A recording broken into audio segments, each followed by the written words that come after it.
পশ্চিম তীরের জেরিখোর উত্তরে অবস্থিত শালাল আল আজুয়া সম্প্রদায়ের ফিলিস্তিনি বাসিন্দারা তাদের বাড়িঘর ত্যাগের প্রস্তুতি নিচ্ছেন। তারা বারবার বসতবাড়ি হরাসের অভিযোগ তুলে জানান তারা আর নিরাপদ বোধ করছেন না।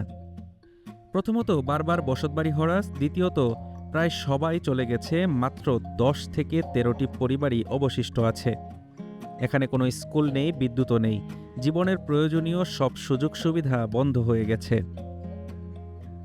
নাইফ আল ঘোয়ানিয়া বলেন, طبعا اسباب الرحيل هي اسباب السبب الرئيسي المستوطنين وفي سبب الثاني الناس رحلت مظل আমরা এখানে বড় হয়েছি, আমাদের শৈশব, আনন্দ, হাসি সবই এই জমির সাথে জড়িত। আমরা জমি মিস করব, তবে কখনোই এটি ভুলব না। ফিলিস্তিনি সংবাদ সংস্থা ওয়াফা এর তথ্য অনুযায়ী ইসরায়েলি বসতি স্থাপনাকারীদের হামলার কারণে সম্প্রদায়ের 15টি পরিবার সম্প্রতি শালাল আল আজুয়া ছেড়ে গেছে।